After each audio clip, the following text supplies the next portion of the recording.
大家好，我是超子。炖牛肉怎么做才会软烂入味、不膻不柴呢？很多朋友都做不好吃。今天超子给大家分享一道番茄土豆炖牛肉，汤浓肉烂，简单几步就能做出美味的炖牛肉。花50块钱买了1斤多牛肉，在我们这里牛肉、羊肉都是38一斤。首先把牛肉清洗一遍，改刀成大块，然后放入水中浸泡1个小时，泡出血水。做这道菜最好选用牛腩、牛肋板部位，有肥有瘦，吃着比较香。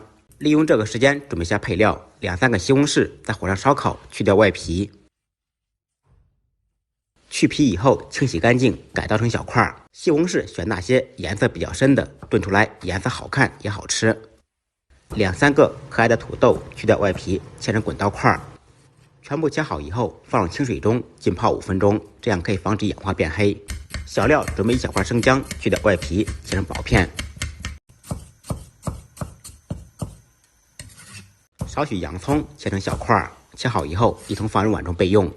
再来1粒八角、10粒花椒，1个草果把籽去掉，1小块白芷。泡好的牛肉冷水放入锅中，开大火把水烧开。随着水温升高，就会出现很多浮沫，用勺子把浮沫撇干净。开锅以后开中小火，在锅中煮3到5分钟，直至水中不再有浮沫出现。煮好以后把牛肉捞出，再用温水清洗一遍，彻底洗净。洗牛肉时不要用冷水，用冷水肉会收缩，吃起来又硬又柴。洗好以后捞出控水备用。煮牛肉的汤不要扔掉，用蜜漏过滤一遍，倒入盆中，等会儿还要用。另起锅，锅烧热，放少许油，油热以后放入准备好的小料，煸炒出香味。小料炒香，放入焯水的牛肉，开中火在锅中煸炒2-3分钟，把表面的水分炒干炒香，这样炖出来更好吃。炒至表皮微微发黄就可以了。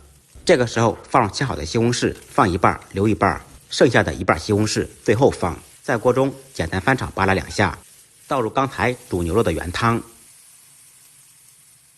放入2粒冰糖，少许山楂片或者茶叶，这2种食材可以使牛肉快速炖软烂，用砂锅炖肉炖出来更香。着急的话也可以用高压锅，要25分钟。开锅以后转开最小火炖1个小时左右，根据牛肉的老嫩程度可以增加或者减少炖制的时间。1小时以后掀开盖子，捡出小料姜片，这道菜的半成品就做好了。炖好的牛肉放凉冷冻带汤保存，随吃随取，非常方便。接下来我们制作成品，锅中放少许油，油热以后放入葱姜蒜，煸炒出香味。小料炒香，放入切好的土豆块，在锅中煸炒一会儿，煎至土豆表皮微微变色，这样炖出来更香更入味。放入剩下的1瓣西红柿，少许番茄酱增色增味。开大火快速翻炒，把酱炒熟炒香。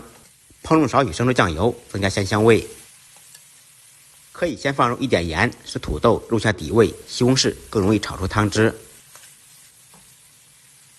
随后放入提前炖好的牛肉，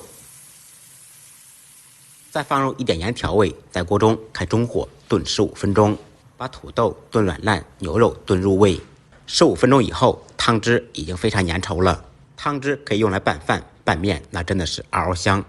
最后放入1点胡椒粉调味，一道汤汁浓稠、软烂入味的西红柿土豆炖牛肉就做好了，味道鲜美，不膻不柴，在家做出饭店的味道。再扣上1顶小绿帽子，放点香菜或者葱花，看着就流口水。学会的朋友可以点赞、收藏、转发，动起手来做一下。不好吃，请提着牛肉来找我。再忙再累，记得按时吃饭。下期视频见，拜拜。